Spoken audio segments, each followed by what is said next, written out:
Hello everyone. In this video we are going to discuss shear failure in soil and frictional cohesive strength of the soil from the chapter shear strength.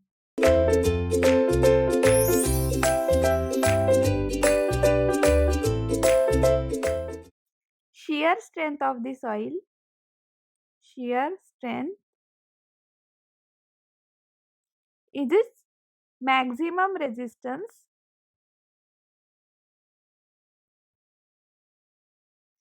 to shear stresses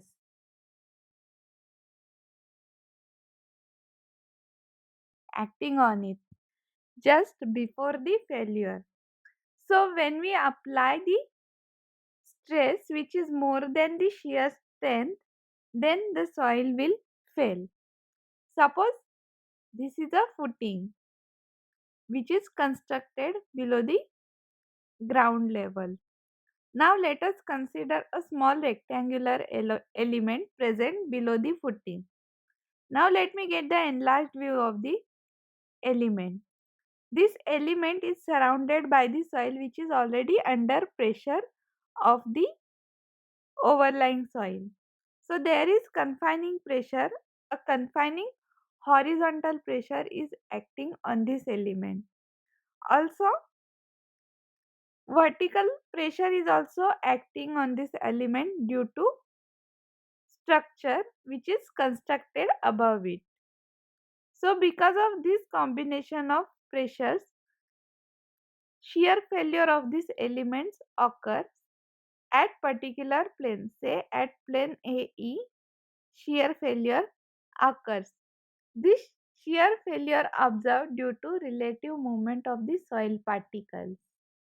So here in this case, the vertical pressure is called as major principal stress sigma 1 and the horizontal confining pressure is called as minor principal stress sigma 3 because it has smaller magnitude than sigma 1, and the shear failure occurs along the surface AE due to combination of these two stresses. So one thing we should keep in mind that a single stress cannot be responsible for the shear failure. Shear failure occurs due to critical combination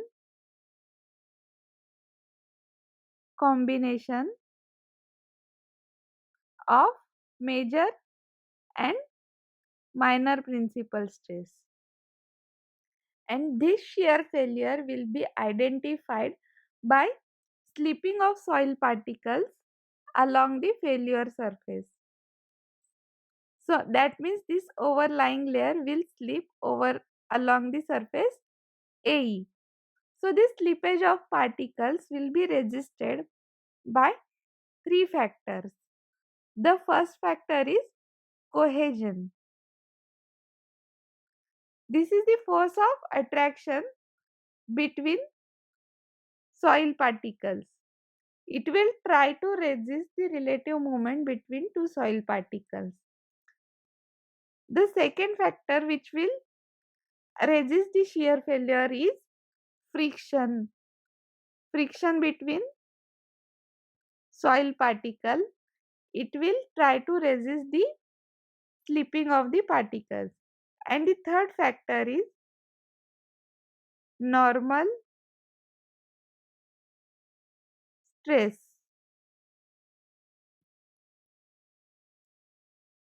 As these all are the compressive stresses or normal stresses because of which soil is subjected to direct compression and soil gets compressed.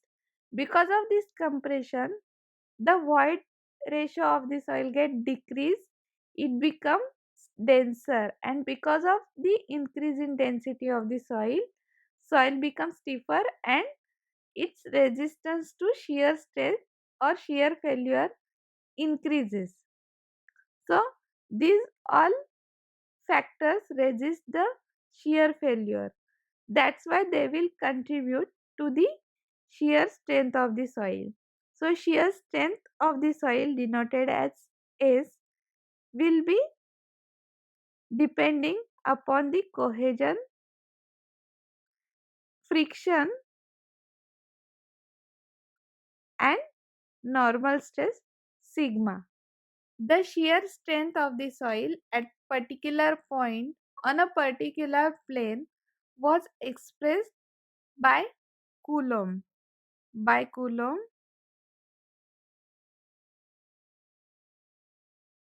as a linear function of normal stress. So he expressed shear strength S as linear function of normal stress. So he gave expression for shear strength as C plus sigma tan phi. So here C is the cohesion, sigma is normal stress, and phi is angle of internal friction.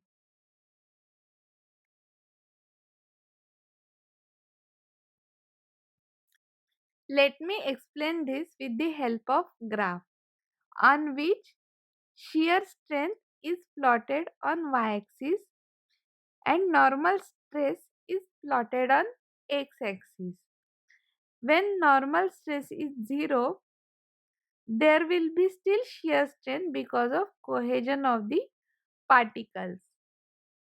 As Coulomb expressed the shear strength as a linear function of sigma, the variation of shear strength along the normal stress will be linear. So this, as the normal stress increases, shear strength of the soil increases. The inclination of this plot with the sigma axis will be theta, where theta is the angle of internal friction. Now suppose we want to find the value of shear strength at a particular value of normal stress. Suppose we want to find the shear strength at normal stress of sigma. Then the shear strength will be this much. And it will be equal to C plus this much portion will be equal to sigma tan phi. So total shear strength will be equal to C plus sigma tan phi. So the Coulomb's equation is verified here. But later on, research proved that the parameters C and phi are not fundamental properties of soil. These are not fundamental properties of soil, but these are the properties which depends upon number of factors such as water content or drainage condition.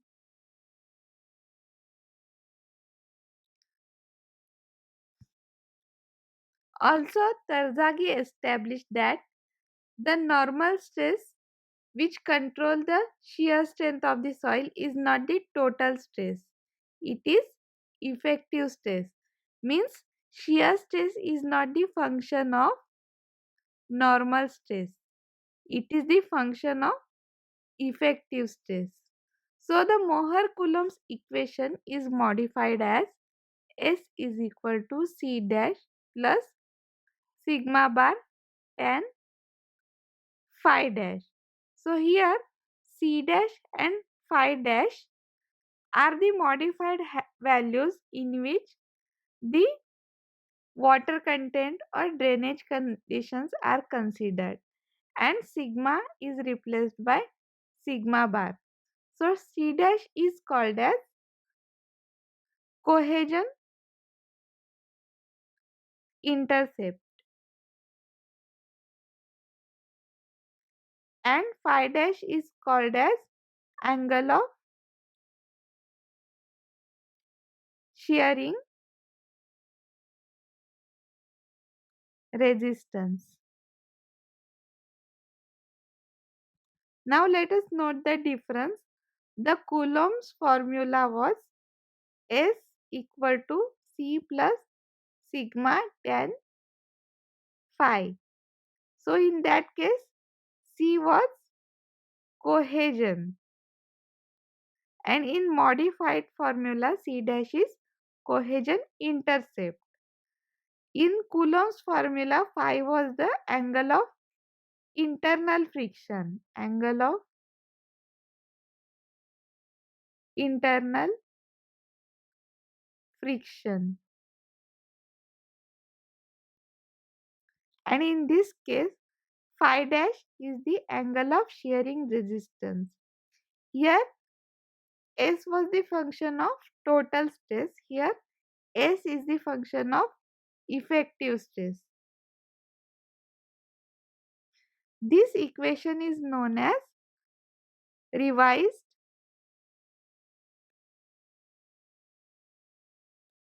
Mohr-Coulomb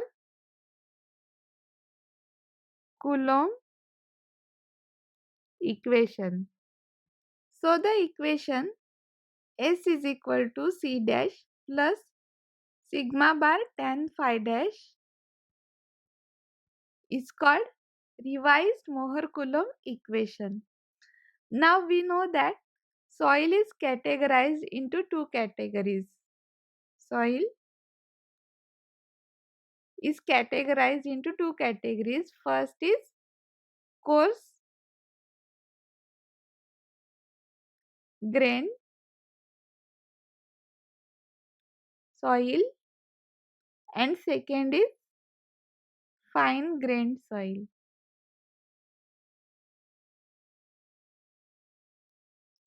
The coarse grained soil is again of two types,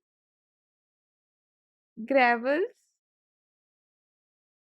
and sand.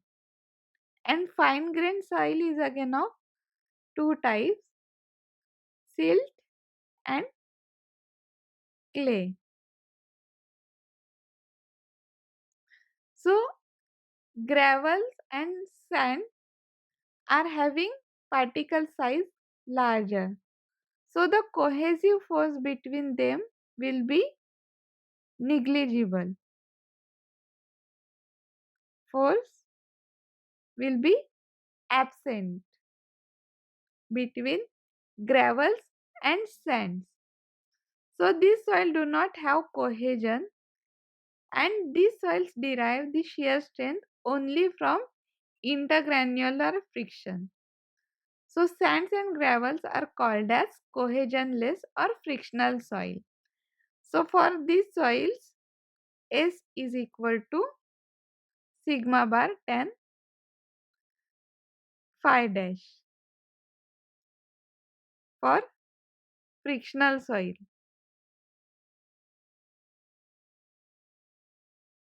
As there is no cohesive force, and the corresponding shear strength of the soil will be called as frictional strength. On the other hand, the particle size of silt and clay is very small. So the effective surface area of these particles is very large and cohesive force is prominent. And for this soil, the angle of shearing resistance phi is 0. So these soils are called as purely cohesive soil. And for these soils, S will be equal to C dash, which is cohesive force. And the corresponding shear strength is called as cohesive strength. So the soil which contains both coarse grained particles as well as fine grained particles will have both cohesive resistance as well as frictional resistance. So the shear strength of such soil will be given by this formula, which is revised Mohr-Coulomb formula. And such soil is called as cohesive frictional soil because it will have cohesive resistance as well as frictional resistance. Thank you for watching.